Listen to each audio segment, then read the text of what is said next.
Bakıda Xəzər İnşaat həftəsi öz işinə başladı. Yubiley tədbirində 17 ölkədən 299 şirkət iştirak edir. Məqsəd isə tikinti sektorunun inkişafına dəstək vermək, sənayedəki yenilikləri, texnologiyaları və materialları təqdim etməklə regionda tikinti sahəsinin inkişafını sürətləndirməkdir. Tədbir işgüzar əlaqələrin qurulması və genişləndirilməsi baxımından əlverişli hesab olunur. Yerli və xarici şirkətlər arasında əməkdaşlıq və tərəfdaşlıq imkanları, eləcə də investorlar və yerli şirkətlər arasında körpü yaranır. Xarici sərmayədarlar Azərbaycandakı layihələrlə yaxından tanış olur. Yeniliklər və texnologiyaların nümayişi, smart texnologiyalar, yaşıl tikinti, enerji səmərəliliyi kimi müasir konsepsiyalar təqdim olunur.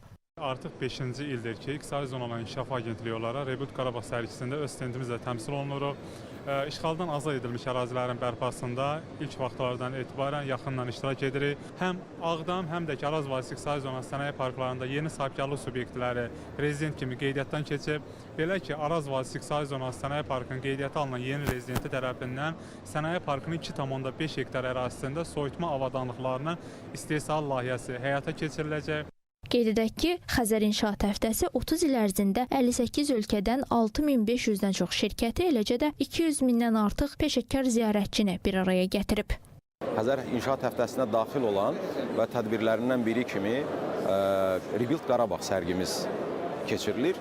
2021-ci ildə şanlı qələbəmizdən sonra bir şirkət olaraq qərara gəldik ki, Qarabağımızın bərpasında tövsəsi olan bir tədbir keçirək və 2021-ci ildən bu günə kimi Rebuild Qarabağ sərgisini təşkil edirik. Və bu il Rebuild Qarabağ sərgimizin ilk yubileyidir. Bu il o sərgimiz 5 illik yubileyini qeyd edir.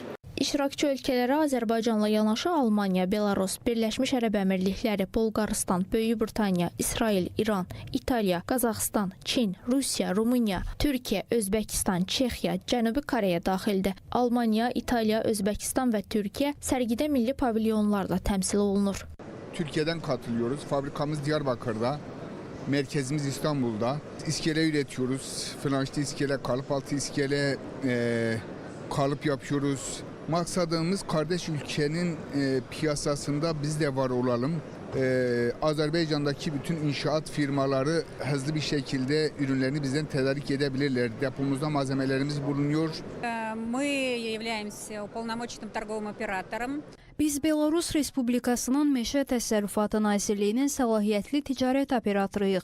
98 meşə təsərrüfatı müəssisəsinin maraqlarını təmsil edirik. İxrac üçün, o cümlədən Azərbaycana tədarik üçün əsasən tikintidə istifadə olunan taxta materialları, mişar məhsulları təklif edirik. Azərbaycanla uzun müddət əməkdaşlıq edirik və böyük həcmdə məhsul tədarük edirik. Bununla yanaşı yeni tərəfdaşlar da axtarırıq. Həmçinin yeni alternativ yanacaq növü olan oduncaq dənələri təklif edirik. Bizdə belə deyilən yaşıl energetika da mövcuddur. Almaniyanın Siemenswerk şirkətiyik. 130 ildir ki, bazarda fəaliyyət göstəririk. Biz daxili və xarici qapılar üçün gizli həncamalar istehsal edirik. Bu, Azərbaycandakı ilk sərgimizdir. Azərbaycan bazarında tərəfdaşlar axtarırıq ki, məhsullarımızı yerli layihələrdə satışa çıxara bilsinlər. Biz Özbəkistandan Səmərqənd şəhərindən gəlmişik. Özümüz su təchizatı, istilik və kanalizasiya sistemləri üçün plastik borular istehsal edirik. Biz burada Azərbaycanda potensial müştərilər tapmaq məqsədi ilə sərgilərdə iştirak edirik. Özbəkistanla Azərbaycan arasında əməkdaşlıq şəraitində işləməyə çalışırıq. Qarşılıqlı olaraq bir-birimizə kömək edə və istehsalçı olaraq öz məhsulumuzu Azərbaycana sata bilərik. Stendlərdə qonaqlara pavilyon və nümayiş olunan məhsullar haqqında ətraflı məlumat verilir. Qeyd edək ki, Daxili İşlər Nazirliyi Xəzər İnşaat həftəsi çərçivəsində 13-cü Xəzər Beynəlxalq Yol İnfrastrukturu və İctimai Nəqliyyat sərgisində iştirak edir. Daxili İşlər Nazirliyinin stendində isə Nəqliyyat İntellektual İdarəetmə Mərkəzi tərəfindən paytaxtda ilk dəfə sınaq rejimində tətbiq olunan ağıllı işıq forları görmək olar. Bu işıq forların əsas məqsədi paytaxtda nəqliyyat sıxlığını aradan qaldırmaq, intensivliyi artırmaqdır. Stenddə həmçinin patrul avtomobillərinə quraşdırılan ən son texnoloji yenilikləri də görmək olar.